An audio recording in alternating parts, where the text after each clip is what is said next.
wabarakatuh.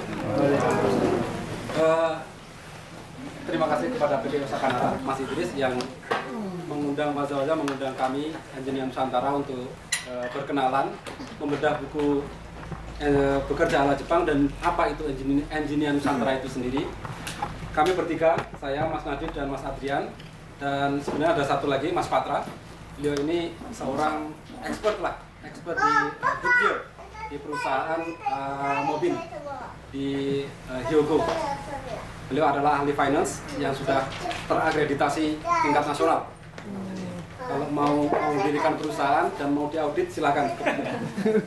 Baiklah, sekilas saya akan bercerita tentang Engineer Nusantara secara singkat. Apa itu Engineer Nusantara? Berawal dari tahun 2012, pada saat itu saya jalan-jalan ke Karawang. Nah, di sana kebetulan pada saat saya di trip, sana saya melihat banyak sekali perusahaan-perusahaan asing yang menjamur di negara kita. Yang bahkan bisa dikatakan 100% adalah milik asing. Kita tidak ada sumbangsi apapun, hanya sebagai pekerja saja. Nah, pada saat itu akhirnya saya berpikir bagaimana kemudian industri nasional itu bisa bangkit. Pulang di suatu malam, berdiskusilah saya dengan istri saya. Saya punya undang-undang seperti ini. Nah, kemudian saya punya keinginan untuk mengumpulkan para engineer yang ada di Jepang ini, khususnya yang kuliah di Jepang dan kemudian bekerja di Jepang, untuk kemudian bareng-bareng memikirkan nasib dari industri nasional di masa depan. Dan tercetuslah ide Engineer Nusantara itu. Ide itu saya soundingkan dengan teman-teman terdekat. Salah satunya ada Mas Farid, kemudian ada Mas Videns, sekarang jadi CEO-nya dari Zimex. Beliau-beliau ternyata juga mempunyai semangat yang sama.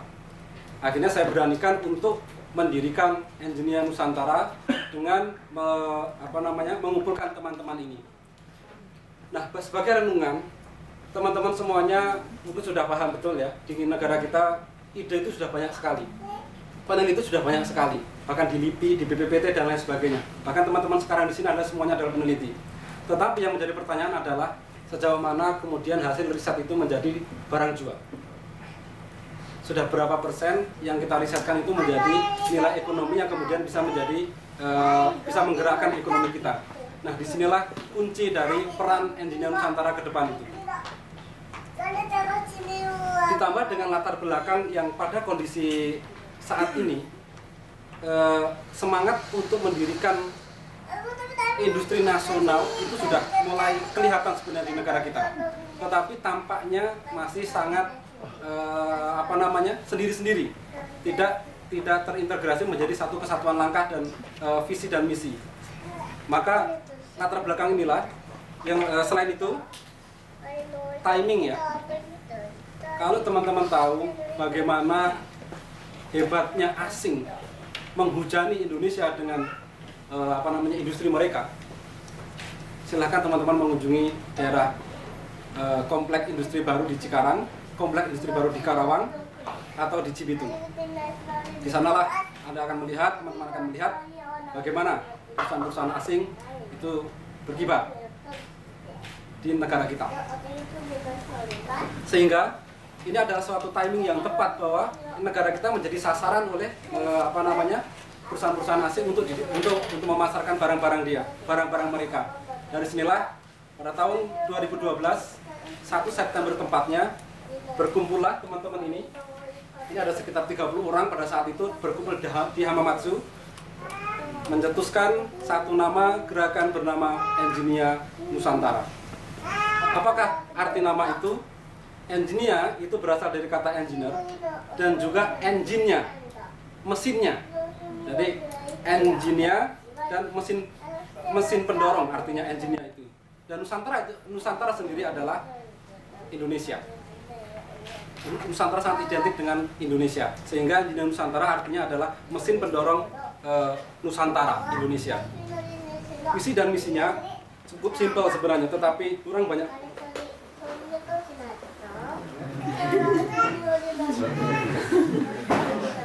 visinya cukup muluk-muluk ya, cukup muluk-muluk dan cukup tinggi, bahkan dibilang orang mungkin mustahil ya untuk meraih apa itu independency of national industry.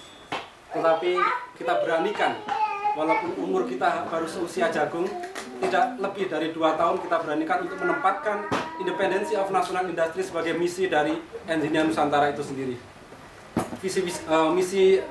Sebagai visi Engineer Nusantara.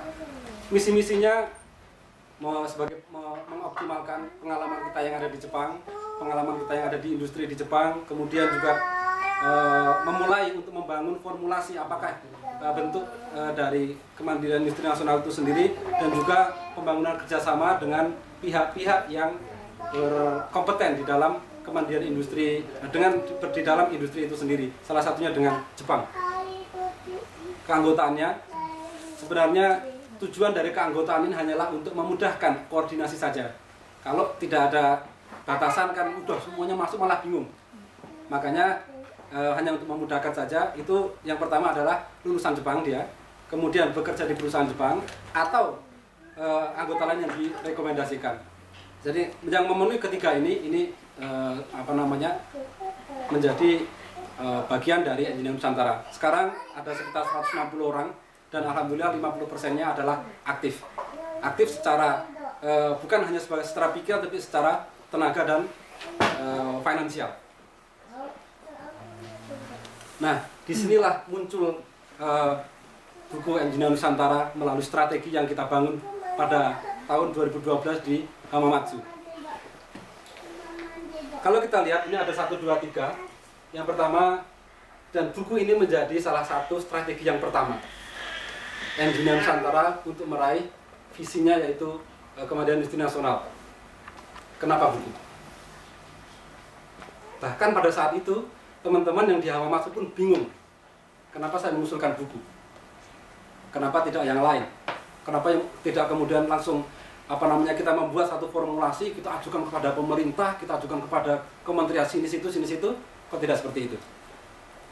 Kenapa buku adalah yang pertama, buku ini adalah menunjukkan produk, bahwa Engineer Nusantara bukan komunitas yang diam.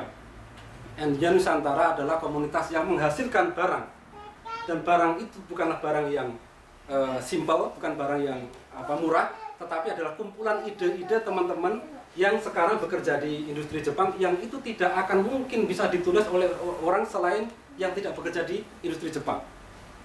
Maka dengan produk itu kita berharap pihak-pihak lain akan melihat, akan mendengarkan apa yang akan nanti disampaikan oleh Engineer Nusantara. Coba sekarang bayangkan, kita nggak punya apa-apa, kita tahu dibentuk tahun 2012, kumpul-kumpul, ngajuin apa-apa, sampai mau dengarkan. Sopo boy? Baru 1 tahun nggak ngapa-ngapain, sudah menyatakan pengen ngomongin masalah kemandirian industri nasional, nggak mungkin. Tetapi dengan bahasa ini, dengan bahasa diplomasi di ujung buku lah, inilah sebagai keyword kita untuk menembusi banyak pihak di dalam meraih visi kita ini. Itu yang pertama. Yang kedua, ini melalui pengumpulan ide anak negeri melalui lomba inovasi produk Engineer Nusantara tahun 2014. November ini, insya Allah, sekarang sudah hampir 40 universitas, 40 universitas, hampir 100 ide yang sudah masuk, yang siap kita godok untuk kita bawa ke dalam produksi massal monozukuri. Doakan untuk yang kedua ini kita juga bisa sukses. Dan yang ketiga, ini sebenarnya yang paling berat. Ketika kita kemudian sudah punya ide, ya, sudah semua pihak sudah mau mendengarkan, sekarang yuk bangun satu perusahaan. Disinilah nanti kita membayangkan sesuatu yang masih sangat berat. Belum kebayang sebenarnya dananya mau sebesar apa dan ini sebelum sebesar apa, tapi ya bertahap lah. Insya Allah nanti akan ada jalan, kita yakin seperti itu. Dan prinsip kita ada 3. Yang pertama, berdikari. Buku ini adalah hasil berdikari teman-teman semuanya. Tulisannya, biayanya, semuanya dari teman-teman Engineer Nusantara sendiri. Yang kedua, bersinergi. Kita di Engineer Nusantara bukanlah single fighter. Maka kita berusaha teman-teman, keaktifan dari semua member itu kita utamakan. Maka kenapa saya tulis di awal tadi tingkat keaktifan, karena tanpa adanya tingkat keaktifan dan partisipasi dari semua member, tidak ada artinya sebuah komunitas. Dia akan hanya menjadi sebuah media pencitraan bagi hanya segelintir orang saja, dan itu saya tidak menginginkan seperti itu. Engineer Nusantara adalah milik para engineer yang ada di Jepang yang mempunyai visi yang sama untuk mewujudkan cita-citanya. Dan yang ketiga adalah bekerja keras, tidak ada pilihan. Indonesia nggak akan maju tanpa bekerja keras. Sudahlah. Saya dari dalam hati yang paling dalam, bekerja keras, tidak ada pilihan. Kita harus bekerja keras kalau mau Indonesia maju. Tanpa itu sepertinya hanya omong kosong, dan cita-cita untuk menjadikan bahwa Indonesia itu menjadi negara yang bagus tidak akan tercapai. Maka bekerja keraslah. Mari kita bekerja keras. Maka kita ya. Nah, ini apa yang saya tekankan di sini adalah diaspora yang ada di Indonesia, khususnya yang ada di luar negeri, sebenarnya banyak sekali. Tapi jangan bingung. Ada PPI, ada PPIJ, ada PPI Komsat, Porda, ada nanti Engineer Nusantara, ada semuanya. Tetapi ingat, tujuannya adalah satu, semuanya adalah Indonesia untuk yang lebih baik. Sehingga jangan bingung jika kemudian ada sana sini. Yang penting tujuannya sama, itu sudah sangat penting bagi bangsa kita.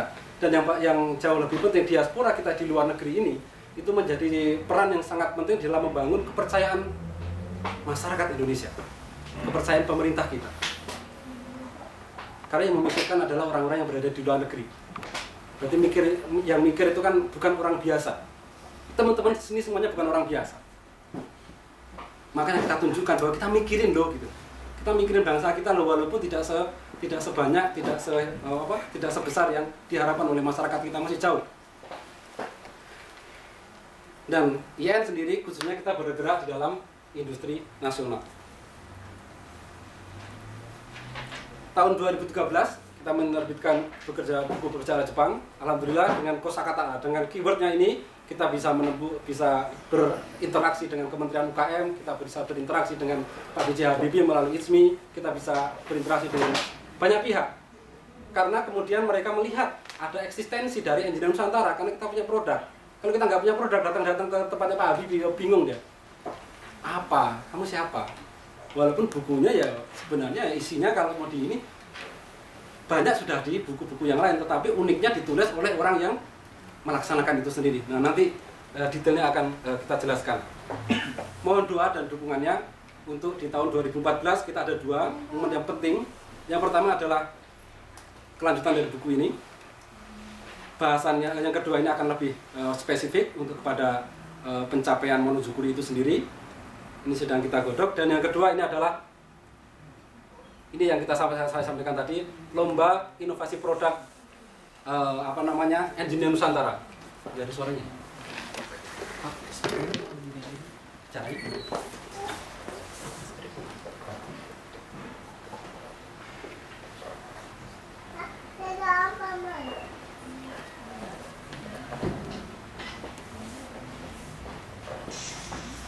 Iya, pelan.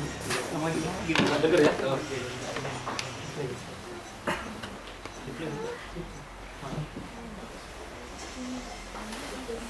Inilah yang tahun ini akan kita garap dan sekarang sedang dalam proses sudah. Lomba inovasi produk yang diketuai oleh Mas Nadiem sendiri. Mas Nadiem ini semangatnya luar biasa.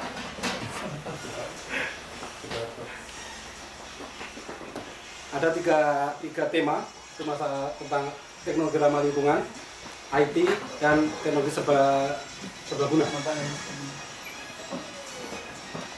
Dan jika diperkenankan, insya Allah grand finalnya akan dilaksanakan di Jepang.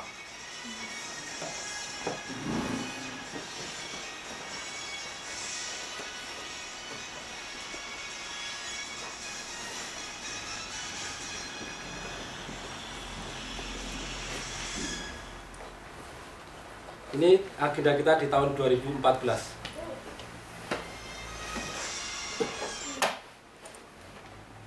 Dan sekarang kita masuk ke tentang masalah buku. Ini nanti secara detailnya Mas Nadiem akan menjelaskannya. Kalau kita lihat slide-nya ada 17, sekarang sudah sampai 10. Kita berharap dalam waktu 30 menit kita akan bisa menyelesaikan semuanya. Ya. Silakan Nadiem. Kita di sini aja. Assalamualaikum warahmatullahi wabarakatuh.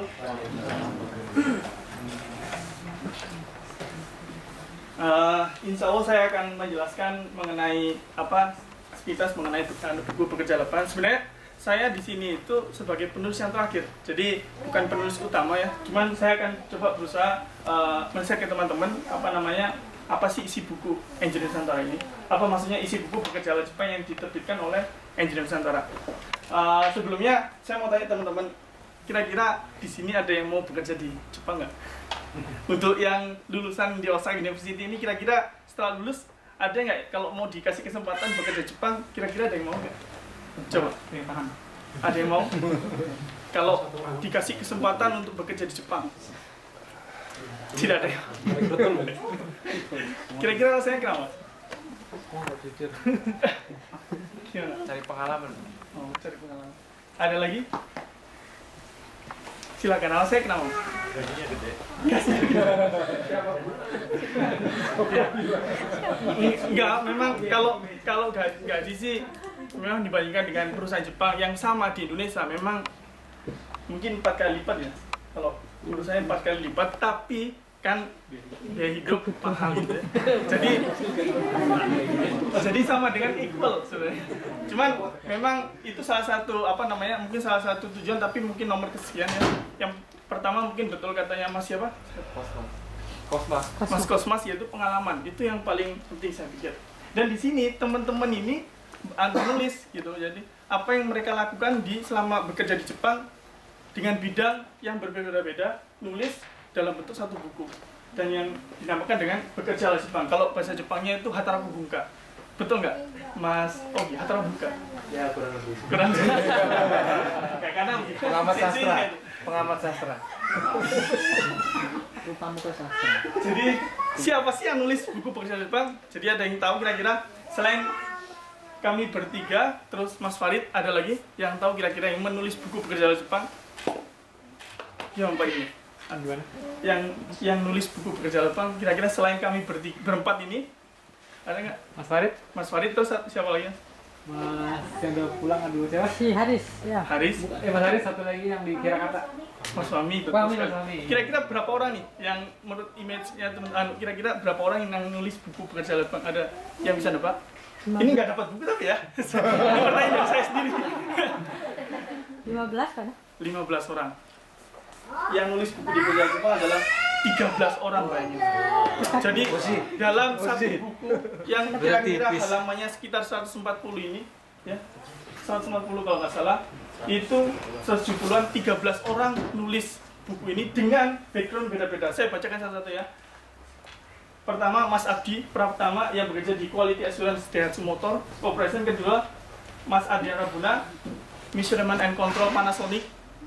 Ketiga, Mbak Apria Norma Ekasari, Finance Administration Yamaha. Terus Mas Aulia Avirus yang bekerja di Kaneka Industri, ada Chemical Industri. Kemudian Aulia Ruben, Sales Marketing. Terus Mas Dodi Kurniawan, Polymer Coating Painting Works Corporation. Mas Fahmi yang tadi yang sempat disebutkan sekarang sudah pulang ke Indonesia, Quality Assurance Kompas Indonesia. Mas Farid, Material and Mechanic R&D Research and Development Torishima Farm. Kemudian Mas Fiden, CEO G-Max.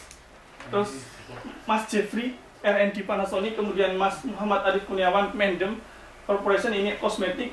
Mas Haris, GM. Oh. Terus kemudian Mas Haris, Material Design Panasonic. Dan terakhir saya, Manufacturing Engineering Komatsu.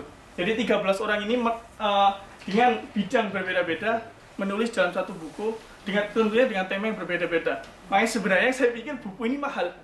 Terus terang kalau dijual ini harganya mahal karena isinya itu mahal gitu. Jadi saya sedikit share aja. Alhamdulillah setelah kurang lebih 6 bulan ya.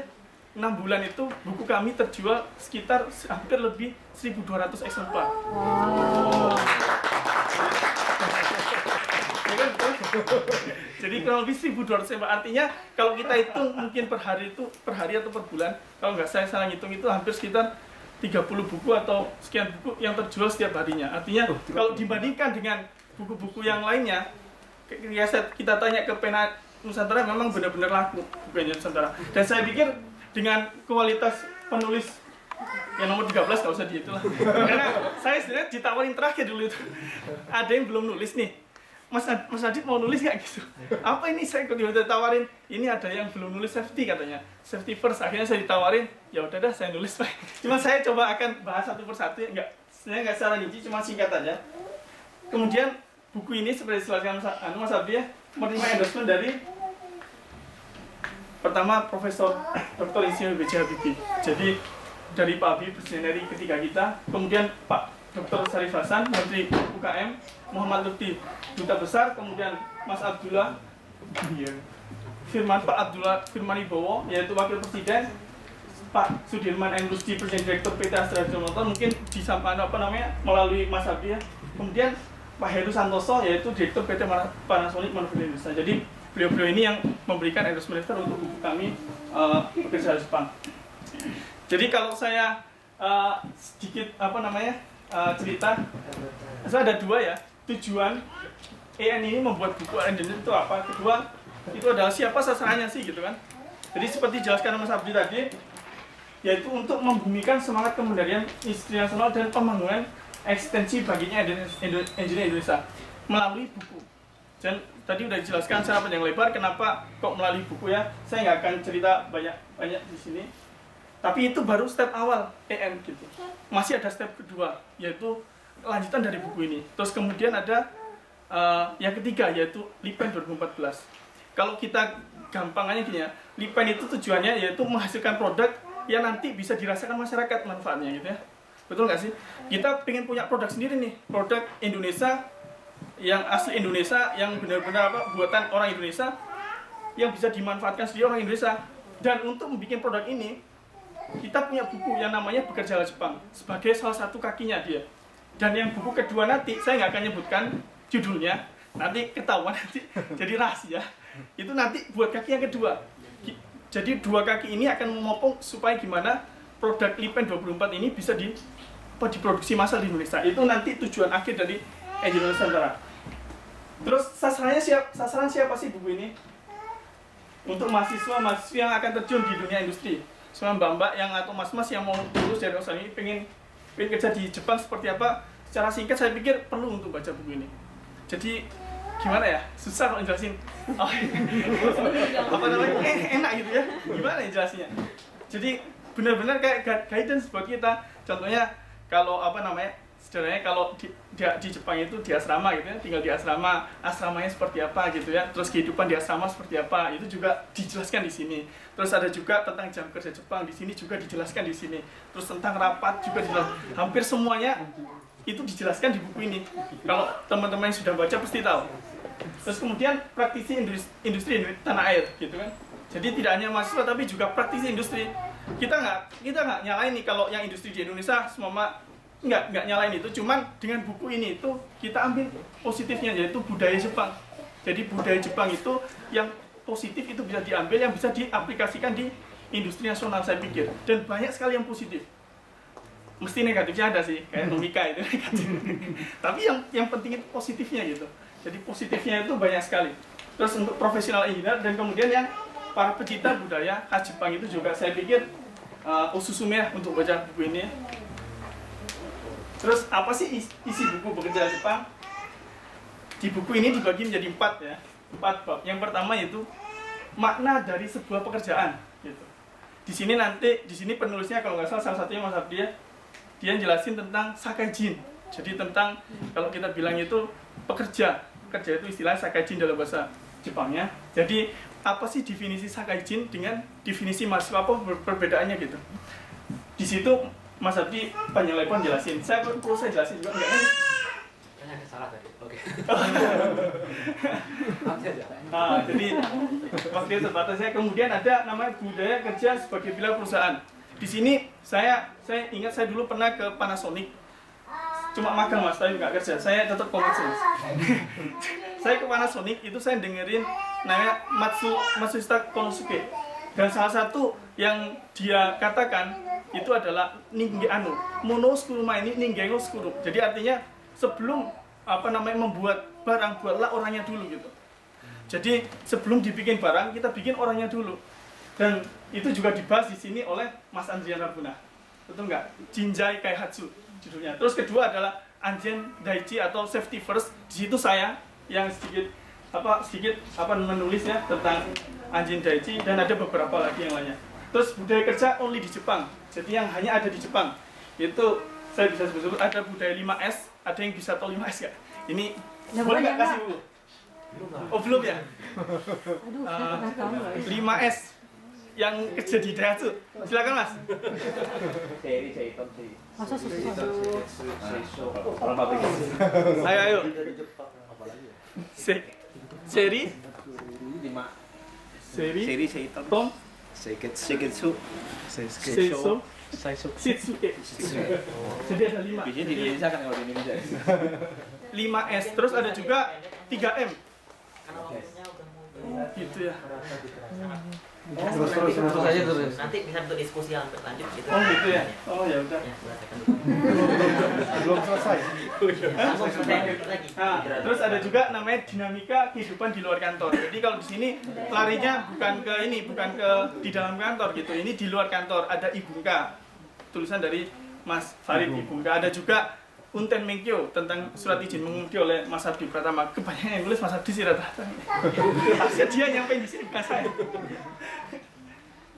Yang intinya adalah buku ini menjelaskan satu persatu keunikan budaya kerja masa Jepang tersebut berdasarkan pengalaman dan kisah nyata para profesional Indonesia yang bekerja di Jepang. Terus mari kita tengok perusahaan Jepang itu seperti apa ya. Ini Honda, Astra Honda Motor. Astra Honda Motor. Ada yang lihat nggak keunikan dari pabrik ini? Ada yang tahu? Perusahaan Jepang itu kotak-kotak. Kalau lihat di mana ya? Mau lihat Panasonic. Iya, saya mau bilang itu cuma nanti saya dikira kampanye nanti. Kotak-kotak. Jadi perusahaan Jepang itu identik dengan kotak, bukan segitiga di ujungnya.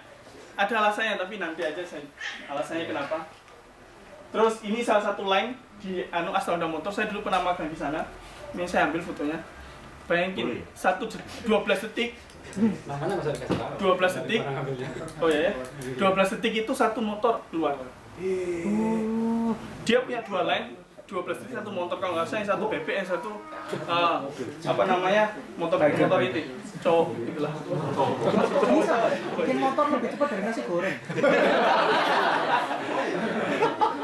Bayangin ya, berapa banyak jumlah motor yang ada di Indonesia kalau 12 detik itu motor keluar satu. Ini kayak kera ini. Saya kenapa ngambil AM karena di sini nggak ada orang AM. Jadi saya bebas. Kalau saya bilang Daihatsu, mahal. Nah, kantornya kayak gini nih. Kalau di Jepang itu ujung itu selalu bos. Jadi untuk yang di sini bawahan, yang paling ujung itu atasan gitu. Dan yang jarak dengan atasan paling dekat dengan atasan itu shunin. Shunin itu artinya chief semacam leader dari staff. Ada shunin ya, orang pakai baju biru itu shunin kayak nggak salah. Terus yang sebelah sini bos. Jadi biasanya terus antara bos itu tengah-tengah biasanya direktur. Jadi modelnya seperti ini. Beda banget dengan perusahaan di Eropa yang modelnya bersekat-sekat. Itu juga ada alasannya kenapa ditulis di buku sini juga ada. Silakan baca. Nah, ini saya yang ngambil foto ini. Ini di kantor saya ini. Bahaya ini. Ya, tapi saya ada bulldozernya jadi saya nggak bisa. Jadi setiap pagi itu ada meeting, jadi pagi ke lapangan kita meeting gitu ya. Jadi kemarin hasil produksi kemarin itu berapa banyak gitu kan. Terus hari ini mau bikin berapa banyak di sini. Kalau ada update informasi terkait meeting dan sebagainya, setiap pagi ini sebelum bekerja dia ada meeting kecil gitu di lapangan seperti ini. Nah, ini asrama, ini juga di perusahaan saya. Seperti ini model asramanya. Ini murah loh. 14.000 per bulan. Makanya enak kan perusahaan Jepang, saya cuma satu yang kerja satu. Cuma 14.000 itu full furniture. Jadi, Berapa kamar? kalau di sini sekitar hampir 300 lebih. Tapi kalau di ini baru, tapi di belakang ada lagi yang lama itu sekitar hampir 500 lebih ada kamar. Di sana dan karyawan baru boleh 7 tahun tinggal di sini. Di dalam pabrik ya? Di luar pabrik. Dan biasanya 5 sampai 10 menit betul jalan kaki. Ada restorannya juga di dalam, semua perlengkap lengkap. Jadi kita cuma bawa doang. Dan ini nih yang bikin macet Indonesia. Jadi ada semacam stok itu juga yang untuk ini sepeda motor saya sengaja ini bikin macet nih setiap 12 detik keluar satu jadinya bayangin aja ini. Kalau mobil Mas saya mendukung ini apa namanya transportasi massal mas. Iya, iya. Iya. Nah ini untuk detailnya yang seperti saya jelaskan tadi. Jadi mana dari sebuah perusahaan itu ada seperti itu ada budaya kerja sebagai bila perusahaan, budaya kerja oleh Jepang dan dinamika kehidupan di luar kantor. Saya enggak cerita banyak, jadi mungkin itu aja. Oke. Boleh nggak?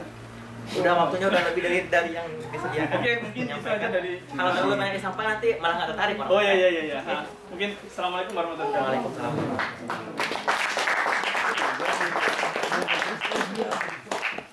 Oke.